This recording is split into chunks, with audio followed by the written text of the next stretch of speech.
Amahoro bakunzi, amahoro y'Imana, turabaramukije amahoro y'umwami wacu. Ego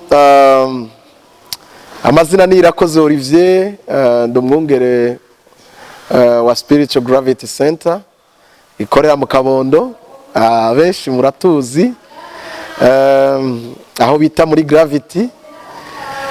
Tufashe uyu mwanya kugira ngo muri ibi bihe murabizi ni bihe turi ku musozo w'umwaka, tugiye kurangiza umwaka, twagomba kubipfuriza Noel nziza n'umwaka mwiza.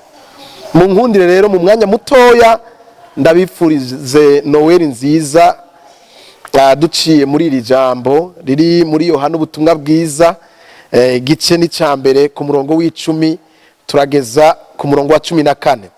Reka tunyarutse.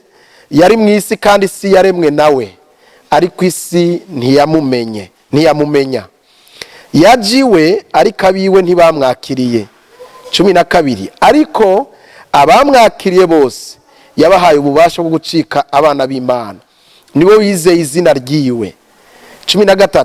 Abo ntibavyawe n'amaraso cyangwa no kwifuza k'umubiri cyangwa no kwifuza k'umugabo, ariko bavyawe n'Imana. 14 aravuga ngo kandi uwo jambo yihaye umubiri abana natwe, twitegereza ubwiza bwiwe, n'ubwiza bumeze nk'ubw'umwana w'ikinege ava kwa se, yuzuye ubuntu n'ukuri. Imana ihabwe icyubahiro. Rero iki gihe twimirije ku celebration ya Noel murabizi bayihimbaza mu buryo butandukanye. Twebwe ngaha kwishengera abana bariko baritegura n'ahandi henshi mu madini atandukanye bafise uburyo babihimbaza. Hariho abizera yuko Yesu atari uruyoya, hariho n'abizera ko Yesu ari uruyoya. Kuri Noel tuzoba turiko turi ukuvuka ku ruyoya, abandi bakizerera ibintu bitandukanye. Ariko reka duhabwe umuco n'ijambo ry'Imana. Ikintu ca mbere je ndi mubizera yuko umunsi wa Noel tudaserebra uruyoya, kuko nivyo yavutse nk'uruyoya, ariko nibwo buryo ijuru ryashimye, nibwo buryo yashimye kuza hano munsi y'izuba kugira ngo agire croissance, ashobore gukura abane n'abantu, ashobore abantu ntibamutinye ntaze nk'Imana.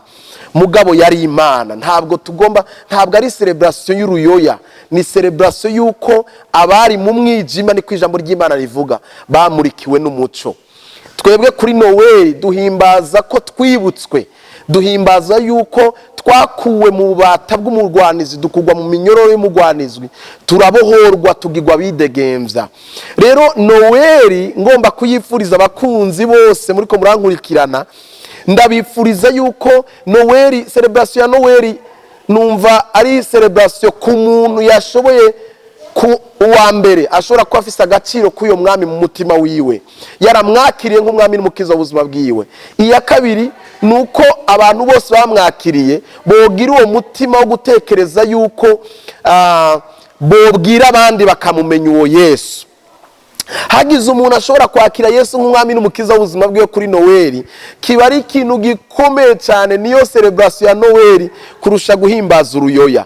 Aya majambo twasomye mwayumvise ingene yaje mu biwe, ariko abiwe batigeze bamumenya. Aho ni kuri 11. 12 akacatubwira ngo ariko abamwakiriye bose yabahaye ububasha bwo gucika abana b'Imana. Ni kuvuga yuko ntabwo tuzohimbaza kuri Noel uruyoya nkuko benshi muri twebwe ariko bavyiyumvira. Ego bari umunsi mukuru w'abana bagahimbaza bakaryoherwa, ariko twebwe iyo dutanga umuco ntabwo tubwira yuko turiko turahimbaza uruyoya. Oya, duhimbaza igikomangoma. Uwo Yohana yabonye ari ku kizinga Patimo mwiyerekwa ntiyabonye uruyoya. Umwe mu baherezi mu bamarayika bakuru yarabwiye Yohana, aramubwira ngo heraba intare yo mu muryango wa Yuda, ngo araje kugira ngo abumbure ico gitabo. Rero celebration ya Noel nukumenya Kristo, nukumenya ubuntu twagiriwe, nukumenya ko twamurikiwe turi mu mwijima, nukumenya yuko haje ushobora kuja mu gishingo ciwacu, haje ushobora kutubohora tukaba bidegenza, uwasubiye mu mwanya w'iwacu akatwambika ukugoroka kwiwe, we wakambara ivyaha vyacu. iyo niyo noweli mu mitima yacu. Rero uwo mwana navukire mu mutima wawe. Bibiliya avuga muri Yesaya mu gice c'9 ku murongo wa 6 ngo kuko umwana tuvukiye duhawe umwana w'umuhungu azokwitwa igitangaza, Imana y'ubushobozi, Data wa twese ahoraho, Umukama w'amahoro, ngo ubutware bwose ngo buzuba ku bitugu vyiwe.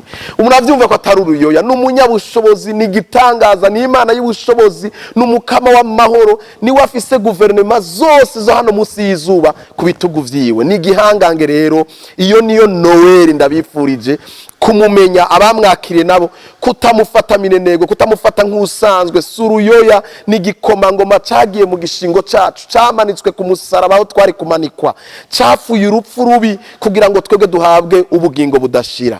Ndabifurije rero noweli nziza, muze muryoherwe, muhimbaze, mutazire. Noweli n'umunsi wo gutamba, n'umunsi wo kwigina, n'umunsi wo kunezerwa, twibuka yuko twacitse ku icumu, twibuka yuko twari kondane, ariko haza uwundi yemera kuba kondane mu gishingo cy'iwacu.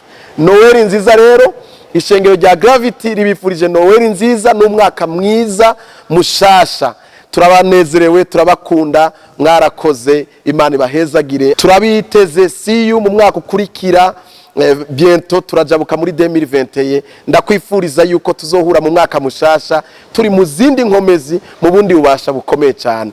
Noweli nziza, umwaka mushasha kuri twese. Amen.